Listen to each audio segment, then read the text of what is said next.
All right, let's talk caramelized onions. First, what type of onions are good to caramelize? I like to choose the onions that have the most amount of natural sugars. Oh, I mean, I can smell the natural sugars in this one. These are Vidalia onions, but also yellow onions will work well. White onions will work okay. You can caramelize red onions, but I really like to stick with the sweet Vidalia onions and the sweeter type of onions. Now, this process is going to take time. Don't rush the process. You want a pan that's bigger than what the amount of onions we're gonna put in there. This is liquid margarine. Is it good for me? Heck no, it's not, but you know what? It really does make a nice platform for caramelized onions. So I'm gonna go ahead and put the butter in the pan.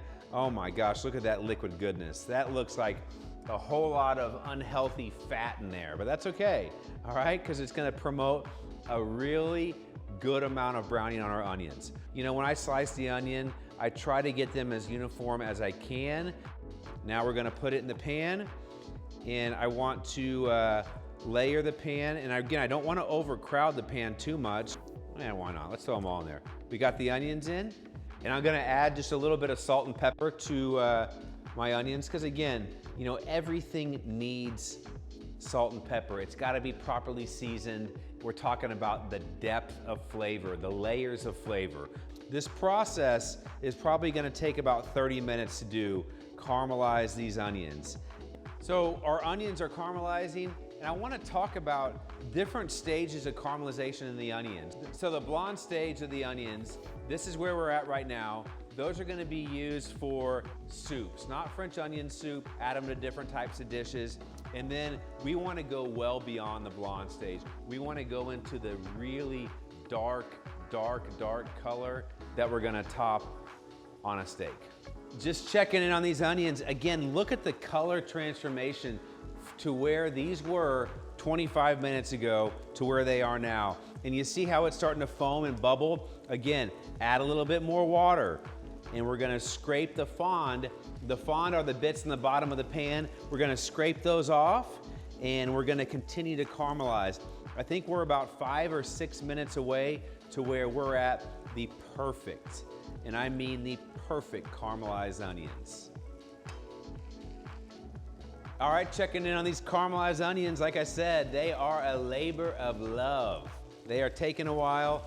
I think they need one more quick little deglaze with the water, just a little bit there. And I'm gonna, again, scraping the bottom of the pan to get those bits off. Look at that, look at how they are turning that dark golden brown color. And you know what's crazy? I didn't use any brown sugar, none. This is all from the natural sugars of the onions.